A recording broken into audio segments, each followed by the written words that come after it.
Assalamualaikum warahmatullahi wabarakatuh. Pada kurikulum Merdeka ini kita tidak mengenal yang namanya untuk kelas 7, kelas 8, atau kelas 9, tidak. Tapi kita melihat bahwa SMP itu adalah fasenya fase D. Jadi nanti capaian pembelajaran itu dilihatnya dalam waktu 3 tahun.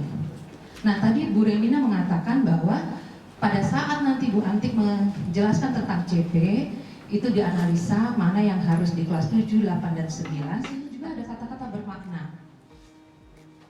Jadi jangan sampai materi itu hanya sekedar teori gitu. Kemudian ya sudah selesai.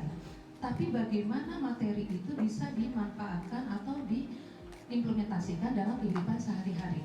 Jadi betul-betul anak itu tahu persis ya kegunaan manfaat dari materi itu. Nah, nanti ini akan terlihat pada saat kita melaksanakan proyek ya.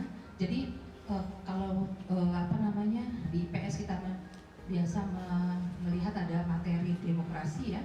Nah, itu kan hanya teori. Nah, nanti di proyek itu kita pakai menggunakan prakteknya ya. Bagaimana suara demokrasi itu kita terapkan dalam kehidupan sehari-hari. Untuk di sekolah mungkin bukan mencari presiden ya, mencari presiden, tapi kita mencari ketua kelas bisa, ketua OSIS juga bisa. Kemudian yang kedua, lebih merdeka. Merdeka untuk siapa? Ya semuanya, peserta didik, guru, dan sekolah. Jadi peserta didik ini tidak ada program peminatan di SMA, ini khusus SMA ya. Kemudian peserta didik memilih mata pelajaran sesuai minat, bakat, dan aspirasinya. Sehingga pada PPDB yang kebetulan SMA-nya SMA penggerak itu tidak ada lagi IPA, IPS, bahasa itu sudah tidak ada. Ya, dia sudah bisa mengambil peminatannya, mata pelajarannya sesuai minatnya. Kalau dia minatnya di IPA ya dia ambillah misalnya 3 mapel, yang satunya baru IPS, seperti itu. Jadi tidak harus semuanya IPA ya, yang berbau IPA semua, atau yang IPS semua. Kemudian dari gurunya, guru mengajar sesuai tahap capaian dan perkembangan peserta didik. Jadi tidak dipaksakan ya Bapak Ibu. Kemudian di SMP 1 saja yaitu fase D. Kemudian sekolah memiliki wewenang untuk mengembangkan dan mengelola kurikulum dan pembelajaran sesuai dengan karakteristik satuan pendidikan dan peserta didik. Jadi kita pun merdeka, sekolah merdeka untuk melaksanakan pembelajaran yang seperti apa. Karena tiap sekolah karakteristik siswanya pasti berbeda. Nah, kita boleh membuat kurikulum ini ya menjadi sesuai dengan apa yang adanya murid kita di sini. Kemudian yang ketiga, lebih relevan dan interaktif. Jadi pembelajaran melalui kegiatan proyek memberikan kesempatan lebih luas kepada peserta didik untuk secara aktif mengeksplorasi isu-isu aktual, misalnya isu lingkungan, kesehatan, dan lainnya, untuk mendukung pengembangan karakter dan kompetensi profil pelajar Pancasila. Nah, ini dikatakan relevan dan interaktif karena diharapkan pada saat proyek itu yang paling banyak berperan itu adalah siswa. Tidak lagi guru banyak ceramah, tidak lagi guru yang selalu menjadi pusat belajar, tapi siswa semua dilibatkan ya, seperti itu. Silakan Pak Cecep. Kalau saya amati ya Bu ya, gambar 1 ini yang tinggi itu semakin tinggi Bu, dengan 3 peti di atas dia paling tinggi gitu. Terus yang kecil itu nggak kelihatan. Akhirnya yang tinggi itu turun, dia ngasih 1, tapi tetap saja yang kecil itu tetap nggak kelihatan. Akhirnya yang tinggi itu atau yang dewasa itu memberikan peti lagi kepada si anak yang kecil itu. Ini alhamdulillah semua bisa menyaksikan entah pertandingan, entah apa. Ini gambar yang saya masih.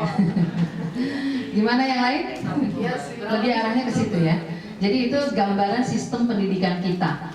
Mungkin awalnya ada ya istilah sekolah unggulan ya, sekolah favorit itu biasanya dia punya mutu udah tinggi banget gitu ya. Kemudian ada yang biasa-biasa aja, atau mungkin ada yang sangat-sangat minim sekali gitu ya. Nah, tapi begitu yang tinggi itu, nah sekarang dia berbagi ya, dia berbagi Tapi ternyata masih ada aja ya yang masih belum bisa menikmati ya dengan sistem pendidikan. Dan sampai akhirnya di tiga ini, akhirnya yang tinggi itu ya dia lebih banyak berbagi lah untuk yang masih kurang ya, sehingga yang kurang itu dapat menikmati juga ya. Seperti itu ya penjelasannya. Jadi akhirnya ini di sini kan kelihatan ada kolaborasi, kemudian ada gotong royong ya. Nah yang semuanya itu pastinya mengarah ke profil pelajar Pancasila, sehingga semuanya akhirnya dapat menikmati ya. Jadi bersama-sama. Ini tidak menunggu sempurna untuk melakukan sesuatu. Lakukan saja, maka kesempurnaan akan datang.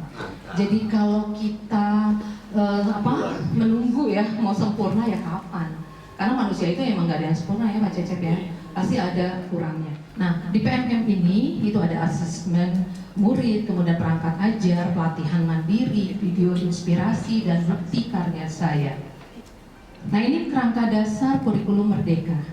Jadi seperti yang kita ketahui bahwa tujuan pendidikan nasional itu semuanya ditetapkan oleh pemerintah pusat. Nah, kemudian di sini kalau kita lihat tujuan pendidikan nasional itu semuanya ternyata tercakup juga dalam profil pelajar Pancasila. Nah, dari situlah diturunkan lagi ada SKL ya, standar isi, standar proses dan standar penilaian. Nah, baru setelah itu diturunkan lagi ada struktur kurikulum yaitu lebih rinci lagi, kemudian ada capaian pembelajaran, ada prinsip pembelajaran dan asesmen. Ini nanti yang akan disampaikan berikutnya. Nah, pembelajaran paradigma baru ini Bapak Ibu, itu paling tidak ada 3 hal ya. Ada kurikulum, ya dari kurikulum itu kita melihat ada tujuan pembelajaran, kemudian dalam pembelajaran itu adalah yang ditekankan adalah prosesnya, dan yang terakhir asesmen. Nah, semuanya itu dilingkupi dengan profil pelajar Pancasila. Nah, dari ketiga kata kunci ini sebenarnya ada gabungan ya antara pengembangan SDM Indonesia abad 21, kemudian juga penguatan identitas khas bangsa kita. Kita tahu kita punya ciri khas ya negara kita, yaitu punya ideologi Pancasila. Kemudian kita juga harus mengembangkan diri ya SDM. SDM Indonesia abad 21. Nah, akhirnya terciptalah yang disebut dengan profil pelajar Pancasila.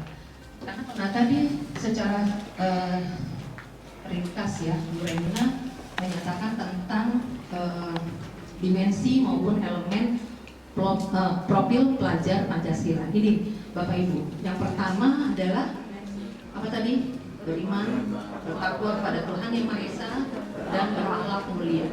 Nah, itu ada elemen-elemennya. Bapak Ibu bisa lihat, mungkin yang paling depan bisa terlihat ya, itu ada akhlak beragama, akhlak pribadi, akhlak kepada manusia, akhlak kepada alam, dan akhlak bernegara. Nah, yang kedua, coba dibacakan nih Pak Asep. Itu yang kedua ya, dimensi yang kedua. Berkebinekaan global. Ya, terus elemennya? Elemennya mengenal dan menghargai budaya. Kedua, komunikasi dan interaksi antar budaya. Ketiga, refleksi dan tanggung jawab terhadap pengalaman kebinekaan. Dan terakhir, keberadilan sosial. Ya, itu adalah elemen dari dimensi P3 yang kedua. Nah, kemudian yang ketiga itu adalah gotong royong. Gotong royong itu mencakup apa nih Bu Ani? Kolaborasi, kepedulian, dan berbagi.